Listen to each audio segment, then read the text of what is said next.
Bonjour, bienvenue sur Capa Live, Prépa Live pour la correction de l'épreuve de droit administratif à l'examen d'entrée au CRFPA de 2018, qui était une consultation dont on dira quelques mots avant de rentrer dans le détail peut-être de ce qui pouvait être attendu de l'impétrant à l'épreuve. Alors, la consultation se présente sous la forme de quatre petits cas pratiques dont la difficulté est progressive, très clairement, puisque cela commence assez doucement, avec des choses assez connues. Et progressivement, les questions se complexifient, voire se technicisent un petit peu, pour terminer sur une dernière question relative au domaine public, qui était le thème particulier de droit administratif spécial de 2018, qui n'est plus d'ailleurs au programme de 2019, puisque le thème a été remplacé par les contrats et les travaux publics, qui feront certainement donc l'objet d'une question en 2019. Alors, euh, l'idéal dans ce type de consultation, eu égard à sa progressivité, était précisément de commencer par le début et de ne pas mélanger, je pense, les questions. D'autant plus que, même si les questions finales sont peut-être plus importantes d'un point de vue de la notation, les premières questions permettaient aussi de se rassurer un petit peu et de répondre immédiatement à des thèmes, sur des thèmes en tout cas qui sont assez connus, je pense, des étudiants. D'ailleurs, de manière générale, les thèmes en eux-mêmes ne sont pas une surprise. La première question porte sur le service public, la seconde question porte sur le contentieux des contrats publics, une question qui finalement est assez connue et assez traitée maintenant depuis quelques années. Voilà, par conséquent, il n'y a guère que les peut-être troisième et quatrième questions qui étaient un petit peu plus originales, même si la troisième portait quand même essentiellement sur de la police administrative et donc là aussi sur des questions, des problématiques assez connues des étudiants. Voilà, je vous propose de commencer directement la correction et d'aborder tour à tour les quatre questions qui devaient faire évidemment l'objet de quatre parties dans ce cas pratique. La première question portait sur la légalité d'une délibération du conseil municipal qui modulait ici les tarifs de cours de badminton en fonction du lieu de résidence de l'usager, étant précisé que la commune souhaitait du moins instaurer des tarifs moins coûteux pour les habitants, pour ses habitants, et des tarifs plus coûteux pour les habitants du département. Alors, je crois que l'erreur à ne pas commettre face à une telle première question était de se lancer directement dans la réponse à la question qui était posée par la demande de consultation, à savoir est-ce que ces tarifs sont acceptables d'un point de vue juridique.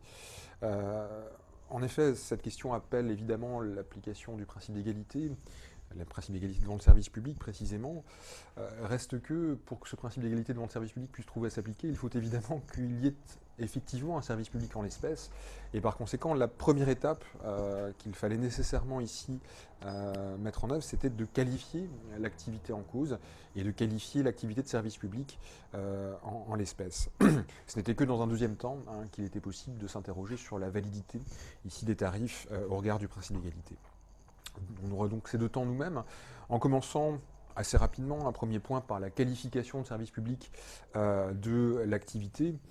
Qualification de service public qui doit répondre aux critères de définition du service public. Il n'y a pas de secret ici. Critères de définition qui sont posés et systématisés depuis un arrêt de section de 2007 du Conseil d'État, l'arrêt APREI pour l'association pour le personnel relevant des établissements pour inadaptés, peu importe. Et on se rappelle que suivant cette décision, il y a aujourd'hui trois conditions pour que l'activité puisse être une activité qualifiée de service public. Il faut tout d'abord que l'activité soit d'intérêt général. Il faut ensuite qu'elle soit contrôlée par la puissance publique et il faut enfin que son détenteur, du moins que la personne qui l'exerce, détienne des prérogatives de puissance publique. Ceci étant, on sait que le Conseil d'État admet depuis les années 90 qu'il puisse être exercé une activité de service public sans détention de prérogatives de puissance publique. Je pense à la décision Ville de Melun de 1990. Et cette hypothèse est reprise dans l'arrêt Apreil, puisque le juge admet qu'une activité puisse être de service public si elle est d'intérêt général, et dans l'hypothèse, et à la condition plutôt d'un contrôle très étroit de la puissance publique sur une telle activité. Alors si on reprend ces deux critères de qualification, l'intérêt général et le contrôle très étroit sur la personne privée, je crois que ces critères ne posaient aucune difficulté en l'espèce. En l'espèce, l'activité en cause est une activité sportive et le juge administratif reconnaît depuis très longtemps que le sport puisse être qualifié d'activité d'intérêt général. Donc sur le premier critère et la qualification d'intérêt général de l'activité, la condition ne posait aucun problème. Reste le deuxième critère qui est celui d'un contrôle étroit de la puissance publique sur l'activité en question. Et on se souvient que dans la décision après, pour qu'il y ait un tel contrôle étroit, il faut que la puissance publique soit à l'origine finalement de l'activité, qu'elle contrôle tout à la fois l'organisation, mais aussi le fonctionnement ainsi que le financement de la personne juridique qui va exercer concrètement l'activité. Une hypothèse dans laquelle donc la personne publique contrôle, du moins décide de la création de la personne qui exerce l'activité, contrôle son organisation par des membres notamment qui composent son conseil d'administration et assure son essentiel de son financement. On retrouve ici l'hypothèse d'une association transparente, qui était très clairement celle en l'espèce, puisque en l'espèce c'est très clairement le maire qui est à l'initiative du projet, puisqu'il a lui-même confié cette mission à l'association. Et l'association est essentiellement financée ici par la commune, puisque la commune va mettre à disposition gratuitement ici de l'association ses locaux. Par conséquent, en l'espèce, il y avait bien un contrôle très étroit de la municipalité sur l'association transparente, et on doit en conclure que le deuxième critère de qualification de l'activité de service public était rempli en l'espèce, et par conséquent qu'il y avait bien en l'espèce une activité de service public. L'activité en cause étant bien un service public, il est possible d'appliquer à cette activité les principes d'organisation du service public, et notamment le principe d'égalité devant le service public. Principe d'égalité devant le service public dont il fallait rappeler les fondements, je pense, dans la correction, du moins dans les réponses aux questions. On sait que ce principe a été consacré par le Conseil d'État dès l'après-Seconde Guerre mondiale, dans un arrêt du 25 juin 1948. La décision de la Société des concerts du Conservatoire, qui est toujours l'arrêt de principe aujourd'hui.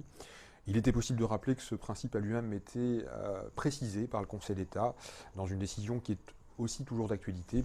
Je pense à la célèbre décision du 10 mai 1974, la décision Sieur Denoyer et Schork.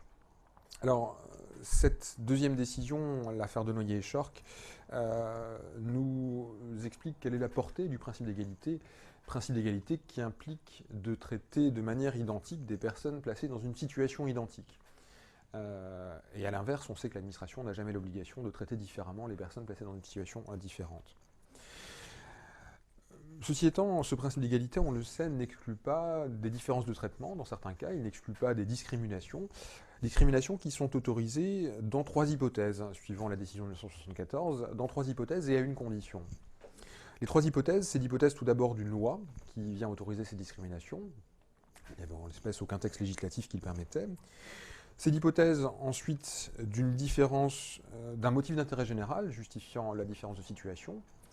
Et en l'espèce, on pourrait se demander s'il existait un motif d'intérêt général justifiant la différence de situation. C'est, troisième hypothèse de discrimination admise, l'hypothèse dans laquelle il existe une situation différente qui justifie le traitement différent. Et je crois que c'est sur ce troisième point que le cas pratique devait, du moins que la réponse au cas pratique devait discuter un petit peu. Voilà, ceci étant, ces trois discriminations autorisées ne sont autorisées qu'à la condition qu'elles soient objectivement fondées, clairement, et surtout que la différence de traitement soit proportionnée à l'objectif poursuivi par la personne publique. Alors en l'espèce, se poser la question de savoir très précisément si la différence de situation géographique, la différence de lieu géographique justifie une différence de traitement, du moins constitue par exemple, une différence de situation justifiant une différence de traitement. C'est la question très simplement de la modulation tarifaire en fonction du lieu de résidence, question qui est finalement assez classique en droit administratif, question qui a été tranchée dès les années 1980 par le Conseil d'État. Je pense tout d'abord à un arrêt de 1984 du Conseil d'État, la décision commune de Lavallonnais, décision qui a été confirmée en 1987 par le Conseil d'État dans l'affaire de la commune de Romainville. Et le Conseil d'État, dans ces deux affaires, a très clairement admis qu'il soit envisageable de moduler les tarifs en fonction du lieu de résidence de l'usager. Une modulation qui est d'autant plus admise en matière de services publics municipaux que l'on le sait, l'usager qui réside dans la commune participe au financement de ces services par l'impôt local, et c'est d'ailleurs la raison qui avait justifié en 1984 la décision commune de Laval même.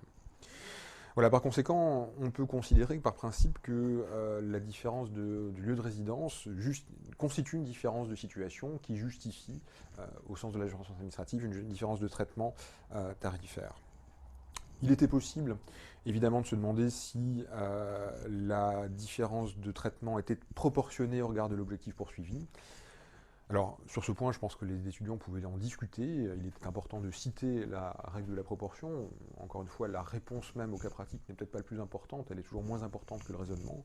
Et en l'espèce, un tarif plus élevé de 50% pourrait être considéré comme une différence de traitement proportionnée. Mais là encore, il était possible d'en discuter, à mon sens, dans la copie. Alors, je pense que si on voulait aller tout au bout de l'exercice, l'on pouvait peut-être se poser une question qui n'apparaissait pas de manière évidente dans le cas pratique. La question de savoir qu'est-ce qu'il en serait si certains usagers étaient de nationalité étrangère. Est-ce que le droit de l'Union européenne, pour sa part, admettrait, au regard du principe de non-discrimination prévu par le droit de l'Union, admettrait une telle différence de traitement tarifaire? La question peut se poser car la Cour de justice a déjà pu se prononcer sur de telles hypothèses, mais uniquement, encore une fois, dans les cas dans lesquels un usager serait d'origine étrangère, afin de ne pas mettre en cause le principe de non-discrimination suivant la nationalité qui est garantie par le traité. Je crois que la question n'apparaissait pas de manière évidente dans le cas pratique, dans la mesure où le cas pratique n'évoque pas des usagers étrangers, mais évoque uniquement des usagers qui ne résideraient pas dans la commune, des usagers du département. Ceci étant, on peut quand même essayer d'appliquer ici la jurisprudence de la Cour de justice, notamment celle rendue en 2003 dans une décision commission contre Italie, dans laquelle le juge s'interroge sur le point de savoir si la différence tarifaire ne constitue pas finalement une forme dissimulée de discrimination. Alors, certes, a priori, il y a une discrimination au sens du droit de l'Union européenne, mais il n'est pas sans savoir que cette discrimination peut être admise, là aussi, en droit de l'Union européenne, et qu'elle peut être admise pour des raisons impérieuses d'intérêt général. Je crois que là aussi, il fallait discuter du point de savoir s'il existait en l'espèce des raisons impérieuses d'intérêt général justifiant une telle discrimination. Cela ne semble pas forcément évident, et par conséquent, l'on pourrait considérer que même si les tarifs sont admissibles au regard du droit interne, au regard du droit de l'Union européenne, et dans l'hypothèse où un usager serait un étranger, l'on pourrait considérer qu'il y aurait violation du principe de non-discrimination garanti par le droit de l'Union européenne.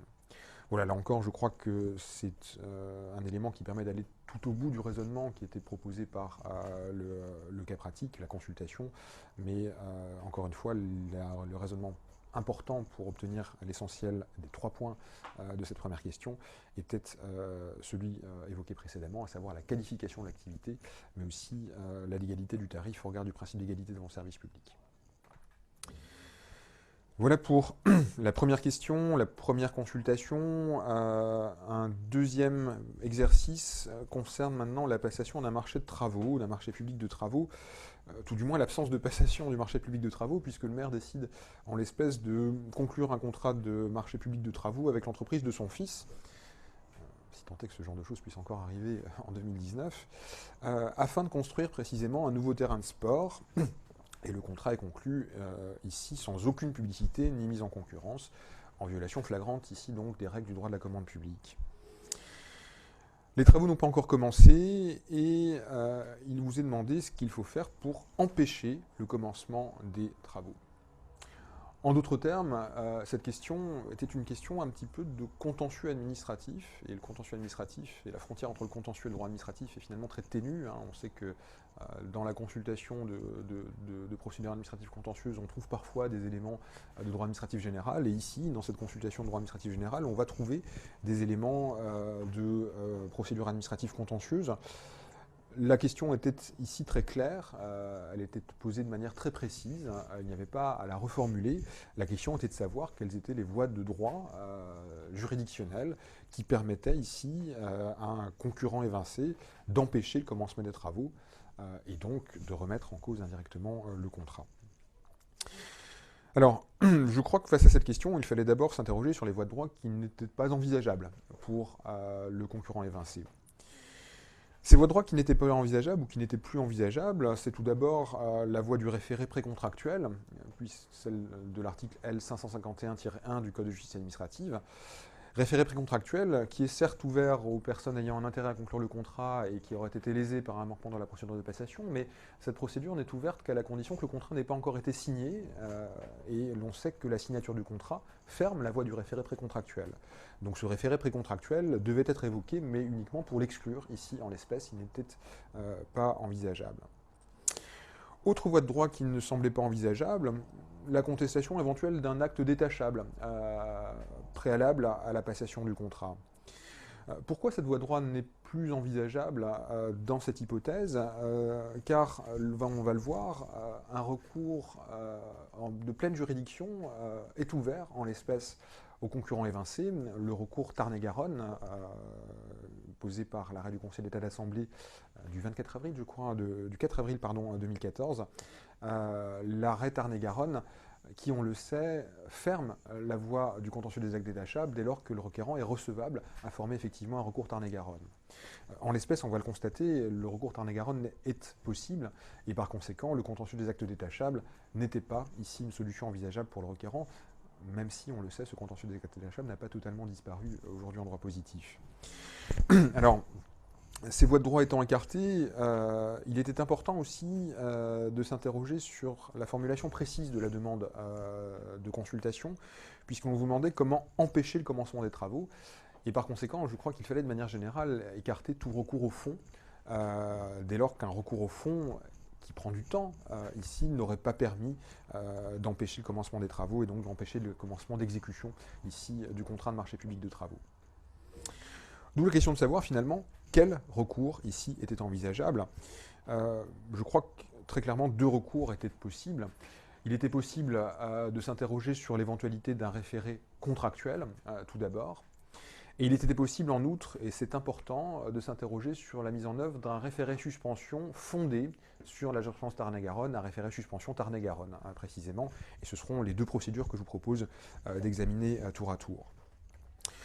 Alors d'abord, première procédure envisageable, c'est celle du référé contractuel. Le référé contractuel qui existe depuis 2009 en droit positif français. Le référé contractuel qui est celui de l'article L551-13 du Code de justice administrative. Référé contractuel qui est ouvert aux mêmes personnes que celles qui ont intérêt à agir en référé précontractuel, à savoir les personnes qui ont un intérêt à conclure le contrat et qui ont été susceptibles d'être lésées par un manquement dans la procédure de passation de ce contrat. Je crois qu'en l'espèce, ces conditions de recevabilité inhérentes au requérant ne posaient pas vraiment de difficultés. D'abord parce que le requérant, ici qui est un concurrent évincé, avait clairement un intérêt à conclure le contrat. On sait quelle est la définition de la personne qui a un intérêt à conclure le contrat depuis 1995 et un arrêt département du Tarn, pour le coup du Conseil d'État. Le Conseil d'État qui avait précisé dès cette date que pour avoir intérêt à agir, le requérant n'a pas d'obligation d'avoir participé effectivement à la procédure de passation, ce qui était le cas en l'espèce, puisque en tout état de cause, notre concurrent ne pouvait pas participer à cette procédure en l'absence totale de publicité et donc d'avis d'appel à la concurrence. Donc la condition relative à l'intérêt à conclure le contrat était ici remplie sans difficulté. Il en va de même de la deuxième condition de recevabilité inhérente au requérant, à savoir la lésion du requérant, le requérant qui doit avoir été susceptible d'être lésé par le manquement. Condition de lésion qui est contrôlée par le juge administratif depuis 2008. Il fallait rappeler cette décision de principe. L'arrêt de section de 2008 du Conseil d'État, la célèbre décision Smirgeums, qui a réactivé cette condition de lésion dans le contentieux précontractuel, mais aussi contractuel par transposition. Et en l'espèce, l'absence totale de publicité et de mise en concurrence a empêché le concurrent ici de participer à la procédure de passation, concurrent qui a évidemment été lésé par les très nombreux même manquements de la personne publique dans cette affaire. Voilà pour les conditions de recevabilité inhérentes au requérant en référé contractuel, un mot sur le délai de recours, puisque le délai de recours est en principe de 31 jours à compter de la signature du contrat s'il y a publicité de cette attribution et signature du contrat, ce qui n'a pas été le cas en l'espèce, et par conséquent c'est le délai de 6 mois à compter de la signature du contrat qui va trouver à s'appliquer dans cette affaire. Enfin, dernière précision, qui n'est pas des moindres, on sait que le référé contractuel est fermé en principe si le requérant avait la possibilité de former un référé précontractuel. En l'espèce, là aussi, il n'y a pas de difficulté, puisque le concurrent n'a pas pu former de référé précontractuel en l'absence de connaissance de la signature du contrat, mais même de la passation, la procédure de passation de la convention. Et par conséquent, l'on doit considérer qu'ici, notre concurrent, notre opérateur économique concurrent, était recevable, et est recevable plutôt, à former un référé contractuel contre le contrat de marché public de travaux. Alors ceci étant, je pense qu'il fallait aller un tout petit peu plus loin que la simple énumération des conditions de recevabilité du référé contractuel. Il était possible évidemment en l'espèce de rappeler quels sont les pouvoirs du juge du référé contractuel. Pouvoirs du juge qui sont très nombreux et qui sont d'ailleurs plus importants que ceux d'un juge des référés. On sait que le juge des référés contractuels et précontractuels statue en la forme des référés, qui dispose de pouvoir d'un juge du fond, mais il dispose surtout du pouvoir de suspendre un acte de la procédure. Alors, il n'y a pas eu de procédure, donc ici, cela sera difficile, mais le juge peut aussi suspendre tout simplement l'exécution du contrat, ce qu'il fera très certainement en l'espèce s'il est saisi. Suspension qui sera automatique, qui pourra être prononcée pendant la durée de l'instance, à la condition, on le sait, que le juge puisse considérer qu'il n'y a pas, du moins qu'il y a un bilan positif entre les avantages et les inconvénients à une telle suspension. D'ailleurs, au-delà de la suspension, on peut largement penser que dans une affaire aussi grossière, et face à des lacunes aussi grossières du pouvoir adjudicateur, le juge de référé contractuel va nécessairement annuler la convention en l'absence totale de procédure de passation. Et par conséquent, le requérant ici peut certes obtenir et certes demander de la suspension de l'exécution du contrat, il obtiendra certainement surtout l'annulation de la convention. Au demeurant, on sait que le juge des référés contractuels et précontractuels peuvent prononcer ces mesures d'office, et ce même en l'absence de demande du requérant. Voilà pour une première procédure qui était envisageable en l'espèce, donc le référé contractuel qui pouvait permettre très certainement de faire droit, de faire droit à la demande ici de notre concurrent opérateur économique. Je pense qu'il fallait aller au bout du raisonnement et se demander si une autre procédure n'était pas envisageable, et il était possible de s'interroger sur le point de savoir si un référé suspension Tarn-et-Garonne était ici possible.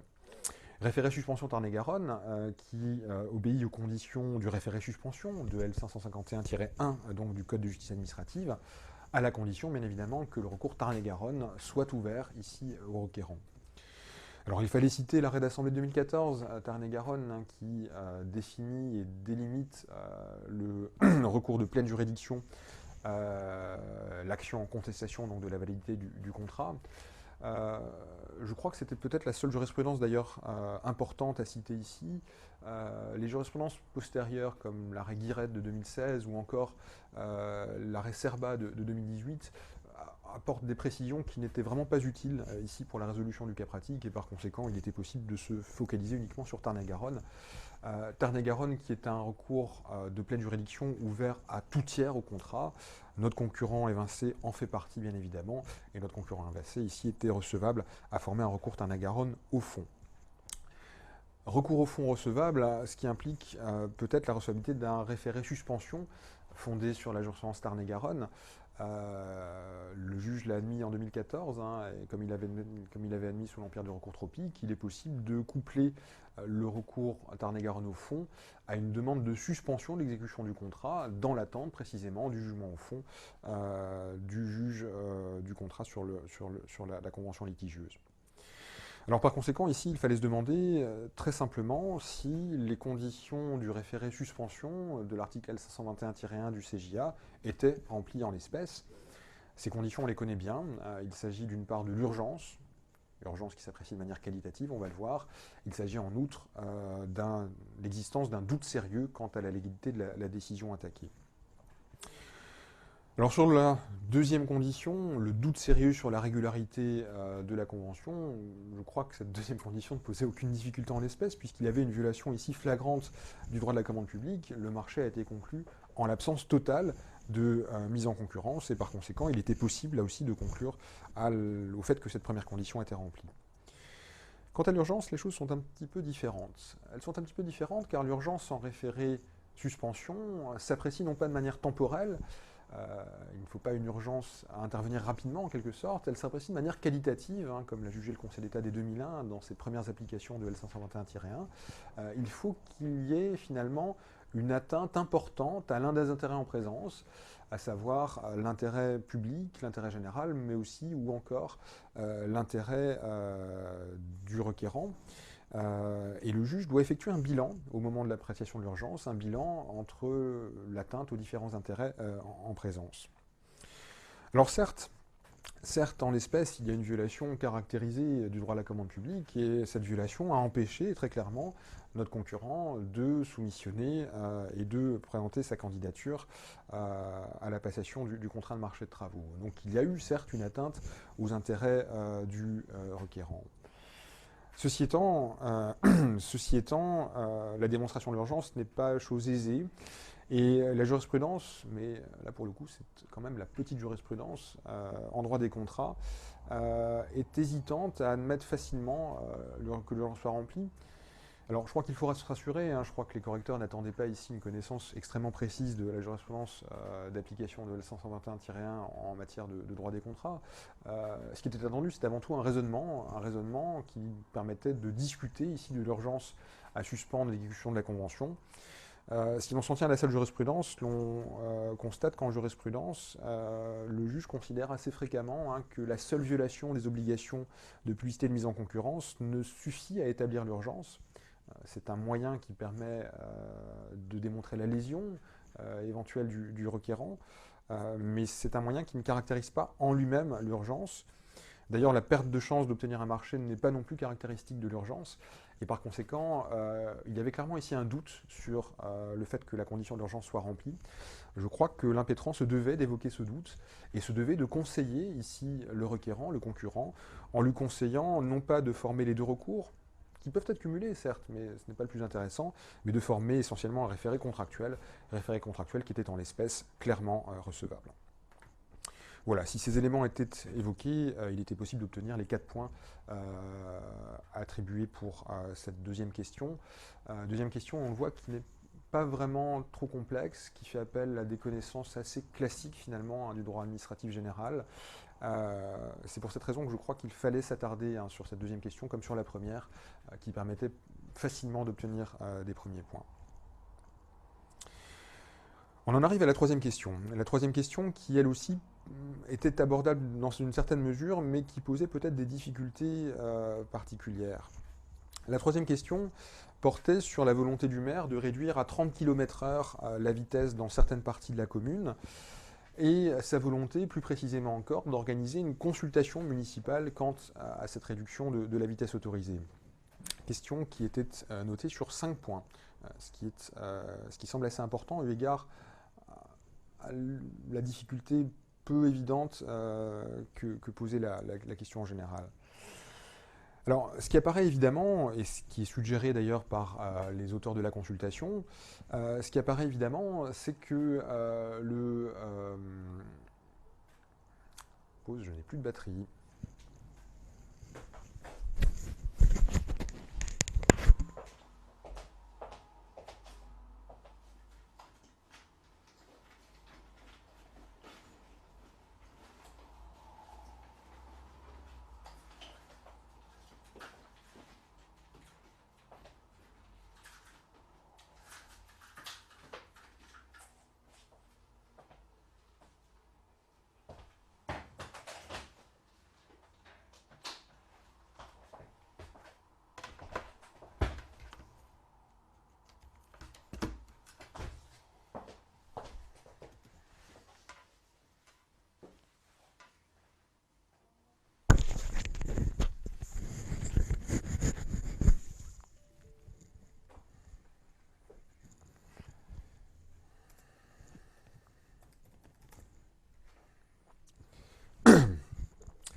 On en arrive donc à la troisième question qui portait sur une réduction de la vitesse de circulation à 30 km/h dans certaines parties de la commune.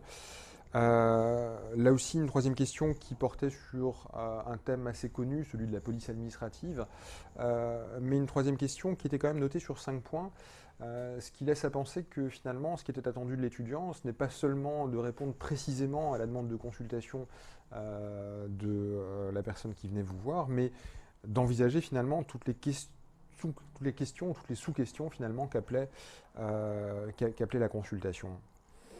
Alors, cette question de la réduction de vitesse est une question assez classique, hein, c'est une question qu'on trouve presque évoquée comme exemple dans tous les manuels de droit administratif sur la police administrative générale, et c'est une question de compétence en l'espèce du maire pour réduire la vitesse de circulation dans certaines parties de sa commune.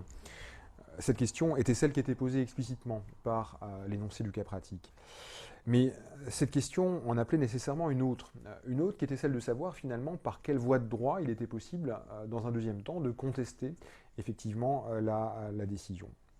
Alors ce que je vous propose, c'est d'évoquer ici ces deux questions, plus encore subsidiairement une troisième qui était sous-entendue par le cas pratique, mais là aussi sans que la consultation ne pose directement la question. Mais je crois que pour répondre à la consultation, il fallait nécessairement passer par l'examen de cette troisième question, la question de savoir si le maire pouvait décider d'organiser une consultation municipale, en l'espèce pour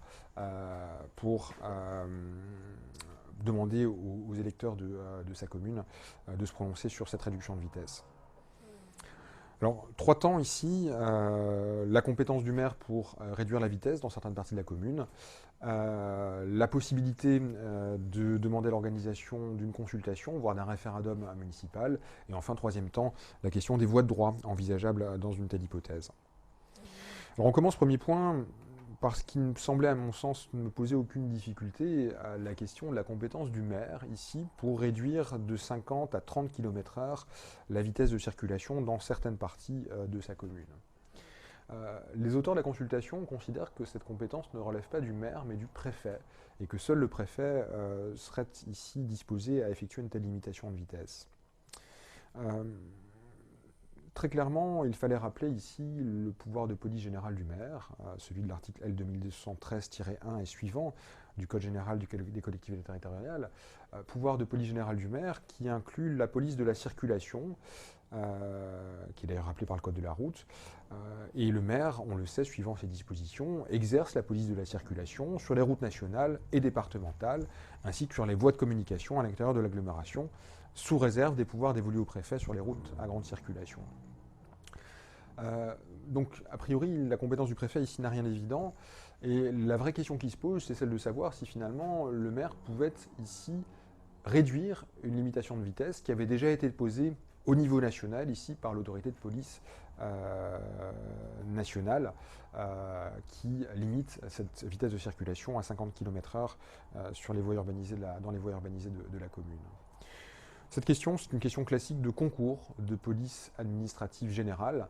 La question de savoir si une autorité inférieure, le maire en l'espèce, peut ici aller plus loin qu'aggraver la mesure de l'autorité supérieure. Et à cette question, on le sait, le juge a apporté une réponse assez claire dès 1902, et un arrêt de principe de 1902, la célèbre décision commune de Néris-les-Bains, l'arrêt Néris-les-Bains qui nous indique que l'autorité inférieure peut aggraver la mesure de l'autorité supérieure, c'est le cas en l'espèce, la réduction de 50 à 30 km/h, l'aggraver à la condition qu'il existe des circonstances locales qui justifient une telle aggravation. En l'espèce, je crois que l'impétrant se devait de discuter de ces circonstances locales, mais ces circonstances manifestement existaient, eu égard à la position, du moins aux endroits dans lesquels la réduction de vitesse était envisagée. Donc en l'espèce, assez clairement, le maire disposait d'une compétence pour décider lui-même de la réduction de la vitesse. Reste que, et c'est le deuxième point qu'il fallait aborder dans cette troisième question, reste que le maire souhaite non pas décider seul, mais souhaite interroger les habitants de sa commune afin de savoir si ces habitants sont d'accord avec une telle réduction de vitesse. Il n'est pas indiqué dans le cas pratique par quelle procédure du moins de consultation le maire souhaite mettre en œuvre afin d'opérer cette réduction de la vitesse, afin de procéder à la consultation des électeurs. Et je crois que dans le cadre d'un cas pratique aussi ouvert, l'impétrant se devait ici de se demander quel référendum ou consultation pouvait être mise en œuvre au regard des différentes hypothèses prévues par le Code général des collectivités territoriales. Je pense qu'il était possible, très simplement, ici, d'examiner la possibilité d'envisager les deux procédures principales prévues par le Code, à savoir tout d'abord le référendum local, celui qui permet un pouvoir, qui octroie un pouvoir de décision à la population locale, mais aussi la simple consultation locale qui permet uniquement de demander aux électeurs leur avis sur une question. Alors, le référendum local, c'est celui de l'article LO 1112-2 du Code général des collectivités territoriales, une disposition qui nous indique que l'exécutif de la collectivité va pouvoir proposer seul à l'Assemblée délibérante de cette collectivité de soumettre à référendum, ici, tout projet d'acte relevant des attributions qu'il exerce au nom de la collectivité, à l'exception de projets d'acte individuels. Il fallait s'interroger sur le point de savoir si ces conditions posées par LO 1112-2 étaient remplies. Il n'y a pas vraiment de difficulté en l'espèce, il n'y a pas d'acte individuel qui est en cause, c'est un acte réglementaire de police. Est-ce qu'il s'agit d'attributions exercées au nom de la collectivité? Oui, le pouvoir de police municipale est exercé au nom de la collectivité. Par conséquent, le référendum local, si c'était celui-là qui était voulu par le maire, était envisageable en l'espèce, d'autant plus qu'il a demandé au conseil municipal, ici, de se prononcer sur ce point. Autre procédure, c'était celle de L1112-15 du CGCT, suivant lequel les électeurs d'une collectivité peuvent être consultés sur les décisions que les autorités de cette collectivité envisagent de prendre pour régler les affaires relevant de la compétence de celle-ci. Une discussion était envisageable ici sur le point de savoir si la question de la circulation et donc de la police de la circulation était une affaire relevant de la compétence de la collectivité. La discussion est possible, mais on sait que le maire exerce encore une fois sa compétence de police de la circulation au nom de la collectivité, et par conséquent on pouvait considérer, et je dis bien on pouvait considérer que la consultation locale était elle aussi possible sur le fond. Alors je me suis interrogé ici uniquement sur les conditions de fond de recours à ces deux procédures. Il me semblait délicat en l'espèce de s'interroger sur le respect des conditions procédurales imposées par le CGCT, étant précisé que le cas pratique ne disait strictement rien sur cette procédure et par conséquent il était possible ici d'évacuer ces questions procédurales. Alors, après avoir vérifié la compétence du maire, après avoir vérifié qu'une consultation ou qu'un référendum local était possible, il pouvait être ici permis de s'interroger sur les différentes voies de droit ouvertes aux requérants, même si, encore une fois, vous l'avez compris, son action avait peu de chances d'aboutir, dès lors que, sur le fond, le maire semblait ici prendre des décisions, du moins, on souhaite faire prendre des décisions tout à fait régulières. Qu'aurait pu faire ici un électeur local face aux décisions municipales? Des choses très classiques, soit demander au préfet de déférer l'acte au contrôle du juge, comme le prévoit l'article L 2131-8 du Code général des collectivités territoriales, ce qu'on appelle le déféré provoqué, soit former un recours gracieux, un recours administratif, gracieux, devant le conseil municipal, ce qui aurait pu être fait, soit plus simplement former un recours en excès de pouvoir, voire éventuellement assortir ce recours en excès de pouvoir d'une demande de suspension par le biais du référé à suspension de l'article L521-1 du Code de justice administrative. Voilà, d'ailleurs, d'un point de vue stratégique, dès lors que, sur le fond, on l'a vu, l'action avait peu de chances d'aboutir, il était peut-être plus stratégique de commencer précisément par les différentes voies de droit envisageables face aux actes contestables, pour ensuite s'interroger sur le fond du recours et constater que le recours avait peu de chances d'aboutir. Enfin, dernier exercice de ce cas pratique qui portait sur le thème du domaine public, qui était le thème de droit administratif spécial qui avait été précisé par l'arrêté de 2018. Quatrième exercice qui concernait la vente de locaux d'une médiathèque.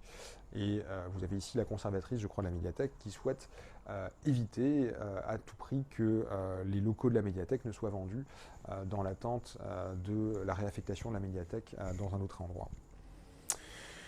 Alors, cette question concernant le domaine public était là encore une question finalement assez abordable, même si elle aurait pu se révéler très technique, du moins même si elle pouvait se révéler très technique dans l'hypothèse dans laquelle on serait allé jusqu'au bout du raisonnement souhaité par le juge. Il était possible, en l'espèce, de s'interroger sur la régularité du projet de vente qui avait été ici conclu par la commune. dès lors que les locaux en question étaient des locaux affectés à un service public, la médiathèque qui est un service public, et que, en principe, on le sait, les biens de domaine public, ces locaux affectés au service public sont des biens du domaine public qui est en principe inaliénable, hein, comme nous le rappelle l'article L 2222-1 du CG3P, hein, du Code général de la propriété des personnes publiques. L'impétrant devait nécessairement ici qualifier juridiquement l'appartenance de ces locaux au domaine public. Suivant la définition classique du domaine public, vous avez ici des locaux qui appartiennent à la commune, qui appartiennent à une personne publique, des locaux qui sont très clairement affectés à un service public culturel et qui sont évidemment et très certainement en tout cas aménagés, qui font l'objet d'un aménagement indispensable à cette fin. Alors, l'aménagement indispensable n'était pas précisé, mais on ose espérer qu'une médiathèque est aménagée en ce sens, qu'elle contient des rayonnages, qu'elle contient des portillons d'accès, qu'elle contient un certain nombre de médias, des disques, des livres. Voilà, et je crois qu'au regard de ces éléments de qualification, il était possible de constater que le bien dont la vente était envisagée était un bien du domaine public. Domaine public qui est inaliénable, comme nous l'indique L3111-1 du CG3P, et par conséquent, a priori, il n'est pas possible de vendre de tels biens du domaine public. Il n'est pas possible de le faire, sauf à faire sortir les biens du domaine public. Et je crois qu'il fallait ici très clairement s'interroger sur les moyens de faire sortir le bien du domaine public afin de procéder à la vente de la médiathèque. Alors cette sortie du domaine public, elle est en principe conditionnée par deux conditions posées par l'arrêt Michaud en 1977 du Conseil d'État, deux conditions qui sont reprises par le Code général de la propriété des personnes publiques, à l'article L 2141-1 du CG3P, deux conditions que sont tout d'abord la désaffectation de faits préalables et d'autre part le déclassement express formel de la dépendance par un acte administratif. Alors, ces conditions devaient être examinées en l'espèce. Il fallait préciser quand même certains éléments. D'abord qu'un déclassement anticipé est possible, suivant L 2141-2 du CG3P.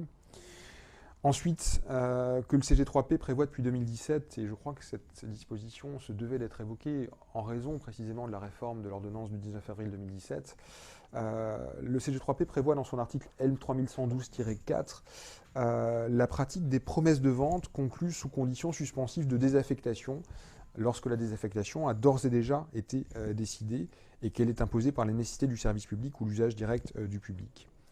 Alors, cela n'empêchera pas la personne publique de devoir adopter par la suite l'acte formel de déclassement, mais cette disposition permettait de comprendre qu'il était possible d'envisager ici la promesse de vente sous conditions suspensives, en raison notamment de la désaffectation qui a déjà été décidée et qui semble imposée ici par les nécessités du service public.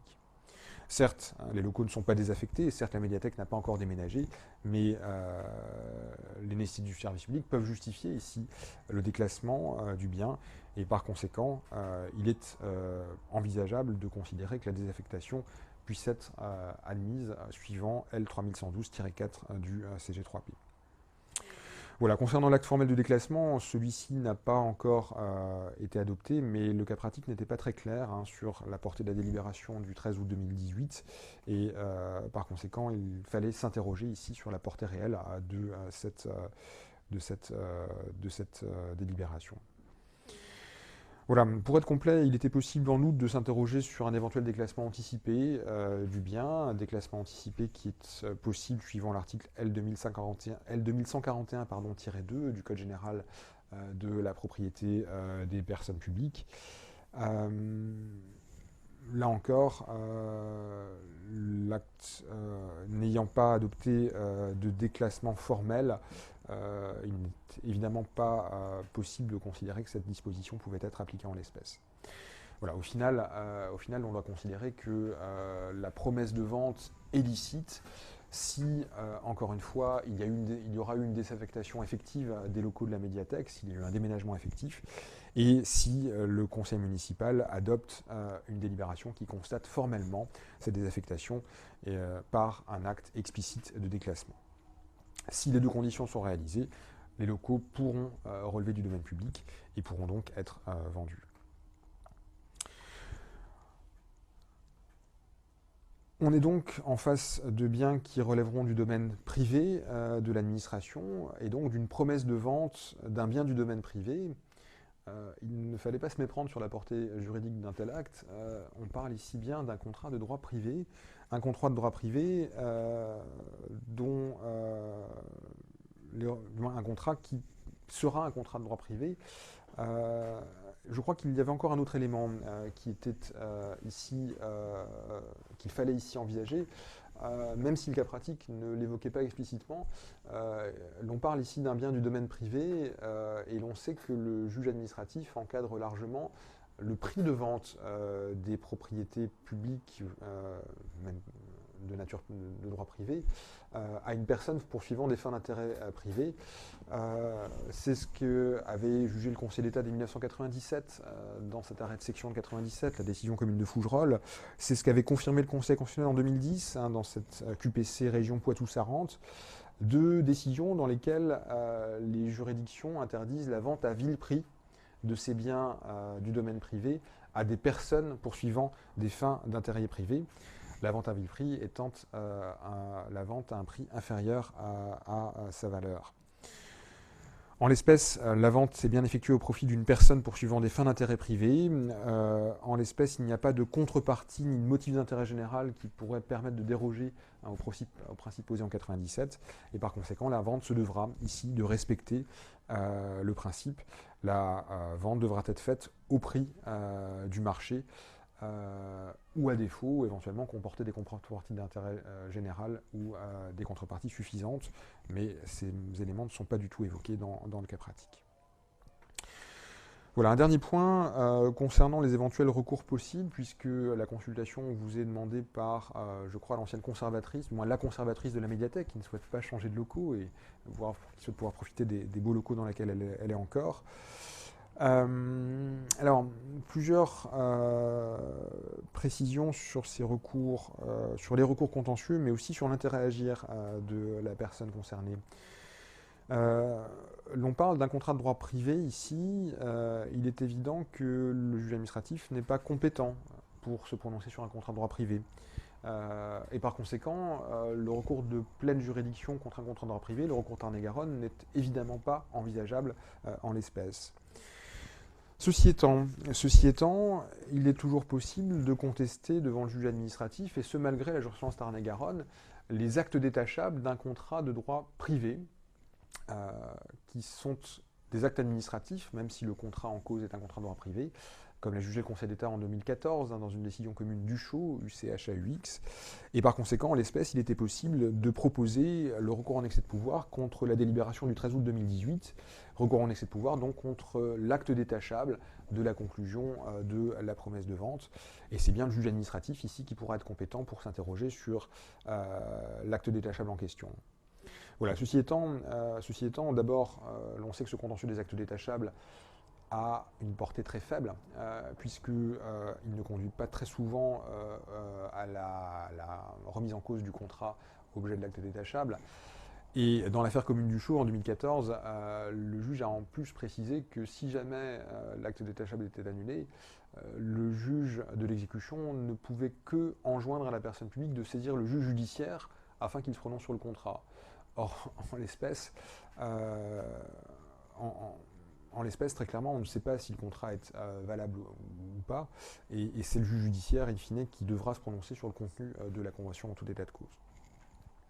Dernière précision, qui semble avoir été oubliée des correcteurs de ce cas pratique, mais l'on parle ici d'un recours, non pas d'un usager du service public comme un autre, l'on parle ici d'un recours d'un agent du service, un agent du service qui, en principe, est irrecevable à contester les mesures d'organisation du service public, dans la limite des mesures qui affectent ses droits et son statut, mais en l'espèce, le changement de locaux n'affecte pas vraiment ici la conservatrice, et par conséquent, il était possible aussi de s'interroger sur la recevabilité et l'intérêt à agir précisément de la conservatrice face à une telle délibération.